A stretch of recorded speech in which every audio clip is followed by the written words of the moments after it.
देख रहे हैं अनहोनी। तो चलिए बढ़ते हैं आज की इस कहानी की ओर। अचानक एक तेज आवाज़ से मेरी आंख खुली।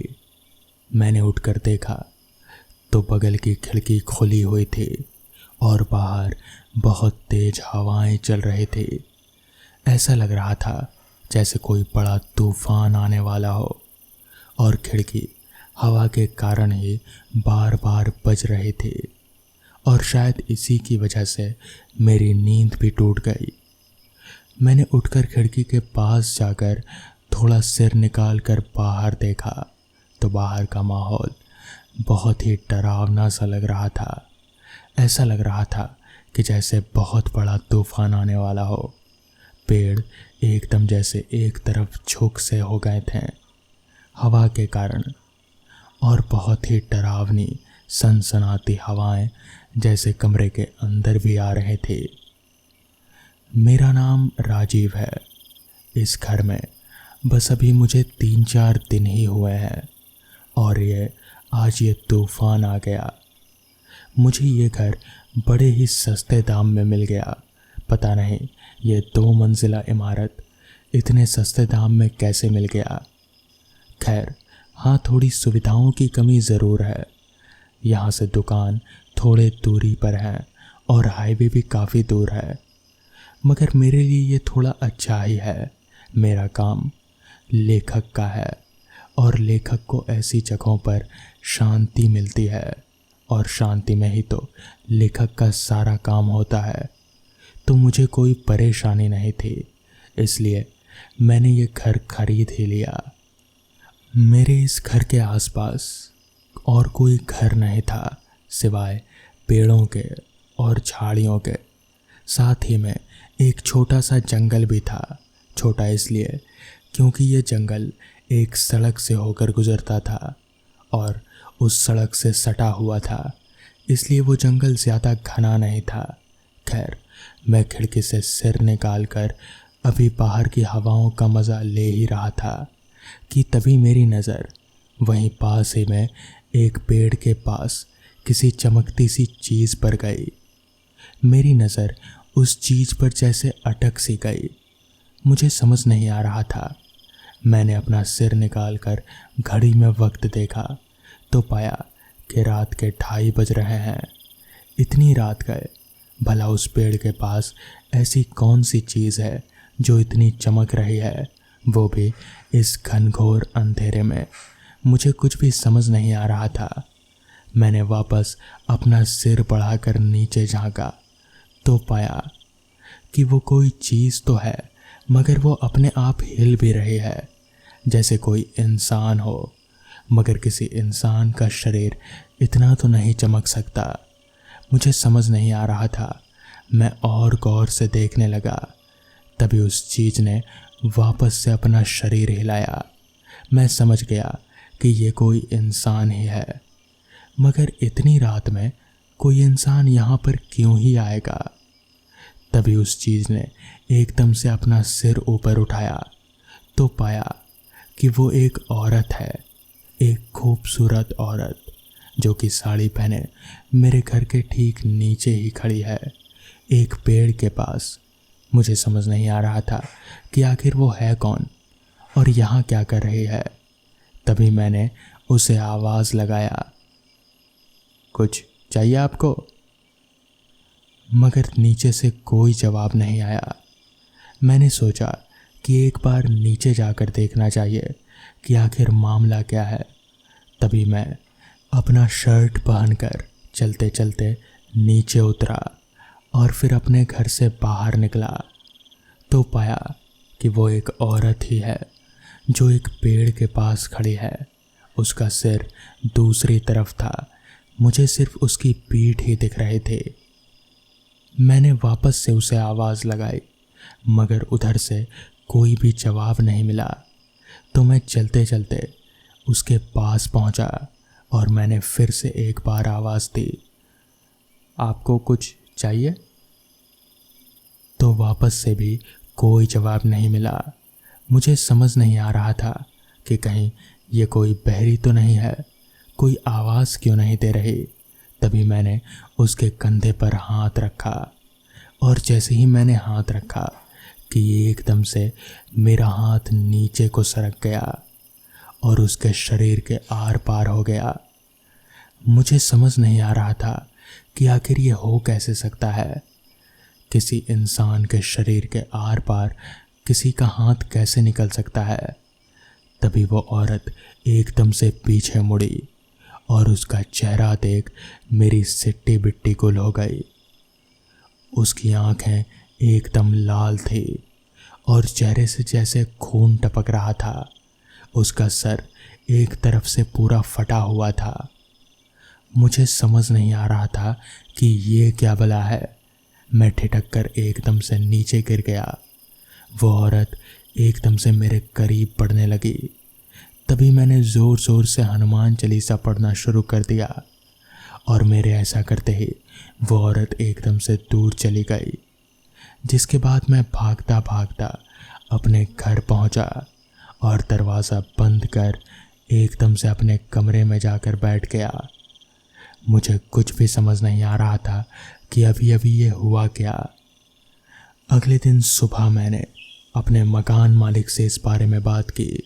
तब जाकर उसने बताया कि दरअसल कुछ साल पहले उस घर में एक औरत ने आत्महत्या की थी।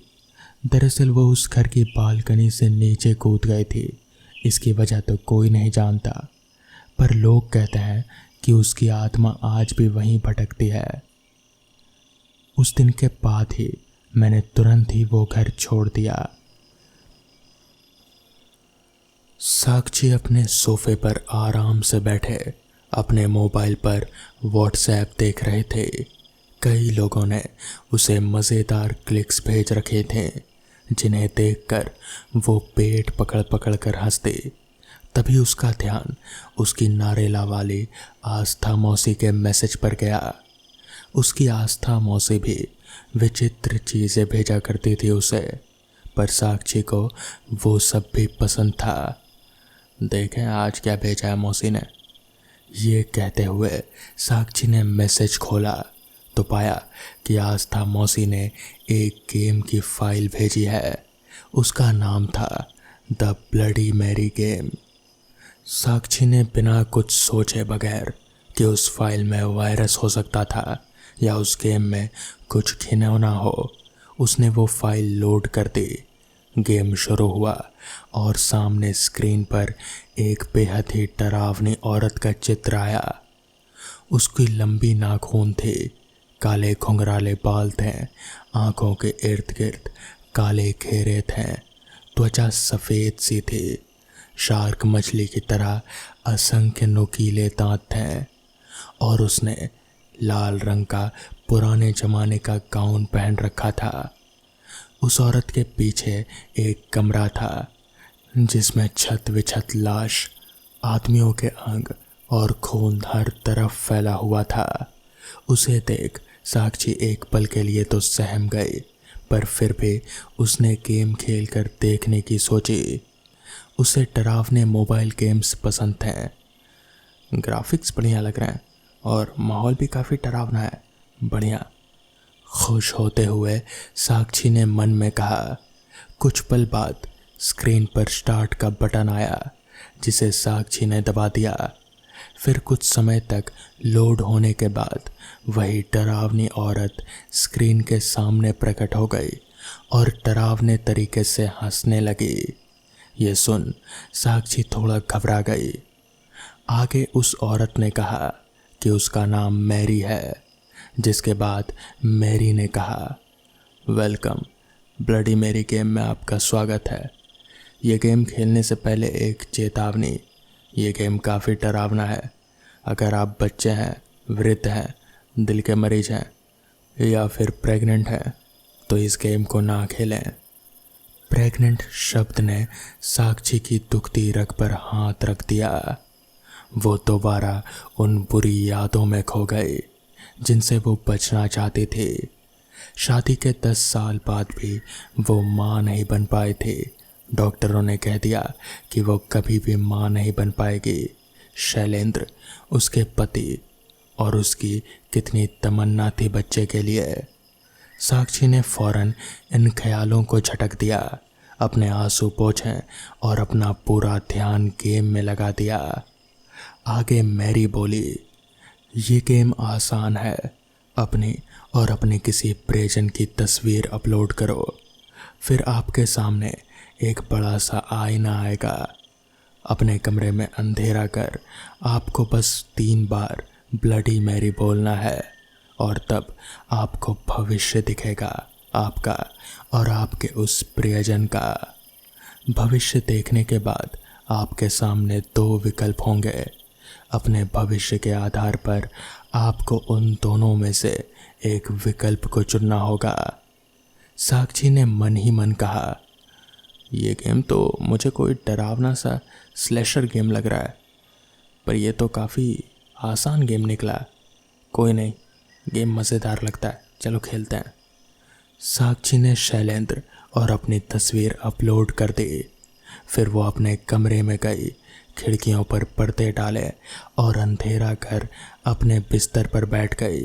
बैठने के बाद उसने कहा, bloody Mary, bloody Mary, bloody Mary. Screen पर लोडिंग दिखने लगा। काफ़ी समय तक कुछ दिखा ही नहीं।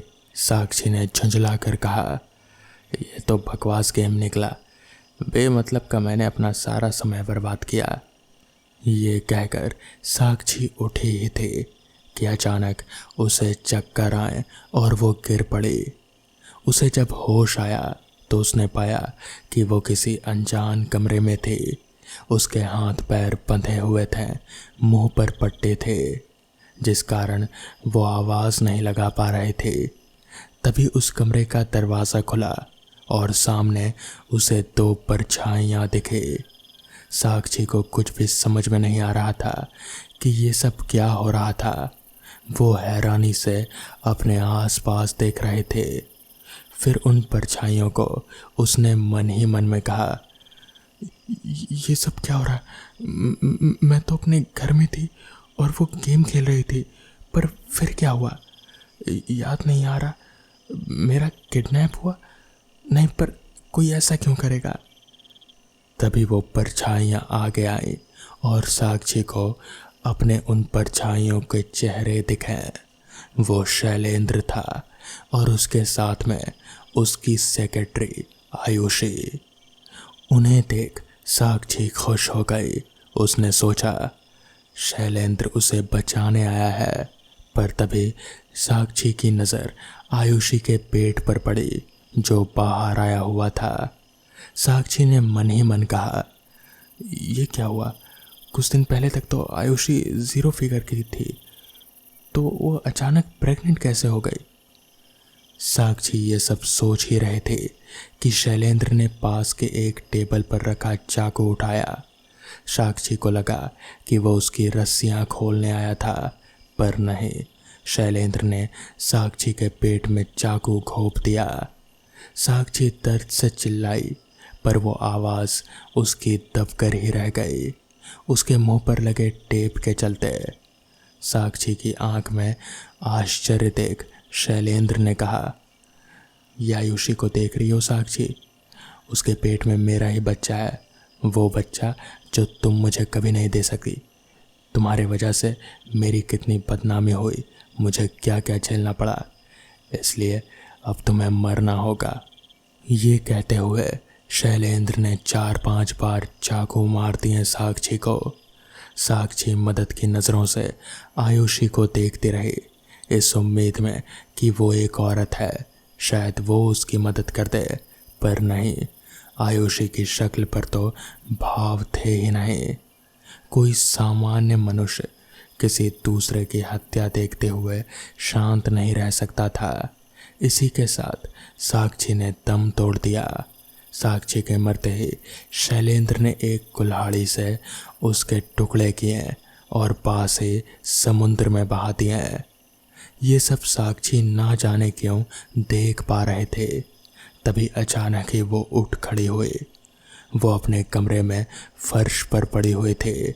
उसका दिल जोरों से धड़क रहा था और वो पसीना पसीना हो चुकी थी। उसने मन में कहा, शायद कोई बुरा सपना था। तभी एक आवाज़ आई, ये सपना नहीं था साक्षी। ये सुनकर साक्षी चौंक गए। उसने फौरन अपने कमरे की बत्तियां जलाई, पर वहाँ उसके अलावा और कोई नहीं था। तभी दोबारा आवाज़ आई, ये मैं हूँ साक्षी, मैं ब्लडी मैरी। अपना मोबाइल उठाओ और विकल्प चुनो। साक्षी बुरी तरह सहम गए थे। मोबाइल से मैरी की आवाज़ सुनकर वो अपनी जगह ही जम गए थे। तभी वो मोबाइल बुरी तरह से हिलने लगा और उसमें से एक आकृति निकली। वो कोई और नहीं बल्कि मैरी थी। उसे देख साक्षी अपने कमरे में भागने लगी, पर कमरे का दरवाज़ा खुला ही नहीं। मैरी साक्षी का मोबाइल उठाए उसके पास गए और उसे देते हुए बोली, ये लो साक्षी, और गेम को पूरा करो। अपने भविष्य के आधार पर विकल्प चुनो। साक्षी ने डरते हुए मोबाइल लिया और स्क्रीन पर देखा। सामने 2 विकल्प थे, एक मर जाओ और दूसरा था बदला। मैरी ने साक्षी से कहा, या तो तुम अपना भविष्य स्वीकार करो और अपने पति के हाथों मरो, या फिर बदला लो। तुमने कोई पाप या गुनाह नहीं किया, पर फिर भी तुम्हारा पति तुम्हें इसके लिए मार रहा है, क्योंकि तुम कभी मां नहीं बन सकी। ये तो भगवान की मर्जी से होता है, इसमें तुम्हारी क्या गलती। फौरन बदला का विकल्प चुनो, इससे पहले कि वो बेरहम लोग तुम्हें मार डालें। इस पर साक्षी बोली, पर मैं तुम पर भरोसा कैसे करूं? ये जो तुमने मुझे भविष्य दिखाया वो कोई भ्रम भी सो हो सकता है। इस पर मैरी बोली, मैं भी तुम्हारी ही तरह थी साक्षी। मैं इंग्लैंड में पहली रानी मेरी ट्यूडर थी। मैं भी मां नहीं बन पा रहे थे, इसलिए मैंने काले जादू का सहारा लिया। तब मुझे पता चला कि यह काम मेरी सौतेली बहन का था। उसी ने काला जादू किया था मुझ पर तब तक देर हो चुके थे और मैं बे औलाद ही मर गई। इसलिए मेरी आत्मा भटकती है आज भी, ताकि मैं अपनी जैसी औरतों की मदद कर सकूं। अब अगर तुम भी मुझ पर विश्वास नहीं करते तो फिर अपने पति पर नज़र रखना। साक्षी ने ठीक वैसा ही किया और उसने शैलेंद्र की बेवफाई के कई सबूत ढूंढ लिए। उसका दिल भी टूट गया बुरी तरह से। तब मेरी दोबारा से उसके सामने आई और बोली, सोच क्या रही हो? बदले का विकल्प चुनो। साक्षी असमंजस मेरी आवाज़ में बोली, पर मैं ये नहीं चुन सकती। मुझ में इतनी हिम्मत नहीं है। कुछ महीनों बाद इंस्पेक्टर वाघमारे साक्षी के घर में उससे पूछताछ कर रहे थे। वो बोले, मैम, हमने कंफर्म कर लिया है, आपके पति की बेरहमी से हत्या के दिन आप अपनी सहेलियों के साथ थे। अपने घर की तलाशी लेने की इजाज़त देने के लिए शुक्रिया। जब कातिल आयुषी पकड़ी जाएगी तब हम आपको इत्तला कर देंगे। धन्यवाद। जय हिंद। इंस्पेक्टर के जाते ही साक्षी ने खुद से कहा, आप पूरी दुनिया छान मारो इंस्पेक्टर, वो आपको कहीं नहीं मिलेगी, क्योंकि वो इस दुनिया में है ही नहीं। तभी उसने ब्लडी मैरी गेम खोला और उसमें से 2 आकृतियां निकली। एक ब्लडी मैरी थी और दूसरी रस्सियों से बंधी आयुषी। तो दोस्तों, ये थी आज की कहानियाँ। अगर आपको ये कहानियाँ पसंद आई हों तो वीडियो को लाइक और चैनल को सब्सक्राइब करना ना भूलें। तो मैं आपका दोस्त आर्यन जल्द ही मिलूँगा आपसे ऐसी ही नई कहानियों के साथ। तब तक के लिए अपना ख्याल रखें।